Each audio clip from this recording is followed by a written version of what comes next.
लखत पाशाह दी लिखी हुई ये नज़म एसएम समी दे आर नाल तुहाडी सुनवाई कर पेशे खिदमत है। नज़म नंबर 2।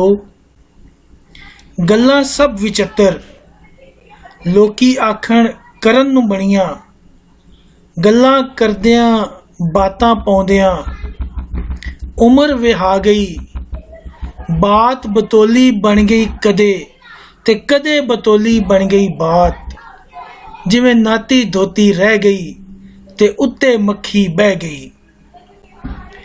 बातां होंदियां सब विचत्तर दे वेले नहीं पाउंदे बातां, खरे सियाणे काट कढेंदे दे वेले दियां पाइयां बातां, राह बुलावण राहियां राही जेकर राह भुल जावण, कार विहार सब मंडियां चीज़ां वस्तां थैवों बेथैवियां थीवण, लैण देण सब नफा कुनफा खै थी वंजे, आकड़े करड़े चिट्टे दी पै जावण तरेड़ा।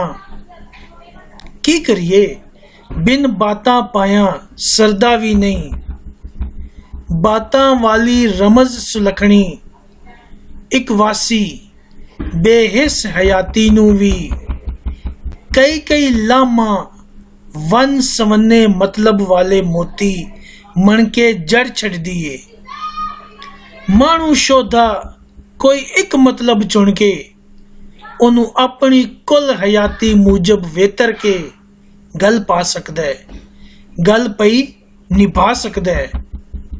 बातां नित विचत्तर रहंदियां हर जग अंदर, अपना आप वटा के नित नरोया रखना, आंदी भलक नू साज सजा के जने खने दे दिल विच वसना, बात दे मुढले समझण जगमुखी ते मनमुखी, इंजदा जोड़ के सावा करना तां जो इस हयाती कोलू बेमुख कोई ना होवे।